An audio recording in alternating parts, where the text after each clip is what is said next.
Bonjour bien-aimés frères et sœurs, approchons-nous avec assurance devant notre Dieu pour plaider et lui déposer nos fardeaux, car sa grâce est encore disponible. Que le Seigneur vous bénisse, bienvenue dans notre partage quotidien. Le thème de notre méditation ce matin, le Dieu de grâce, le socle d'appui pour tous. Et nous allons lire dans le livre des Psaumes, le chapitre 3, le verset 8. Le salut est auprès de l'Éternel, que ta bénédiction soit sur ton peuple. Il est important de savoir, bien-aimés frères et sœurs, que Dieu laisse toujours un vide dans nos cœurs afin que nous le cherchions. Il n'y aura pas de jour ou de saison dans nos vies où nous marcherons sans avoir besoin de Dieu. Il n'y en aura pas. Nous avons besoin de Dieu chaque jour, à tout moment et à tout instant. C'est la condition de l'homme sur la terre.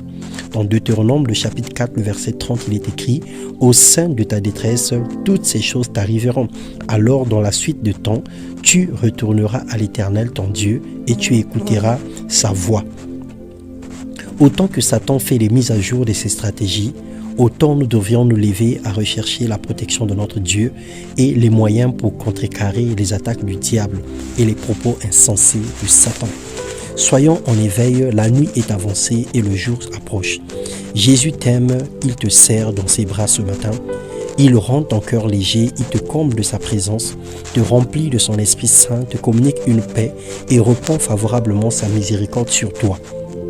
Si tu t'abaisses et si tu lèves les mains vers lui comme signe de secours et de dépendance, le Dieu de grâce te fera miséricorde.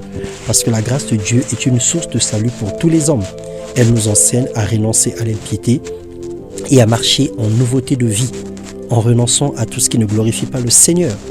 La grâce de Dieu est disponible, la grâce de Dieu est manifeste dans nos vies, mais nous ne pouvons pas en faire un prétexte pour pécher, disait l'apôtre Paul. Nous ne pouvons pas en faire un prétexte pour s'éloigner de Dieu. Alors saisis la grâce de Dieu, saisis l'opportunité, saisis l'amour que Christ a pour toi, parce qu'il t'aime sans condition.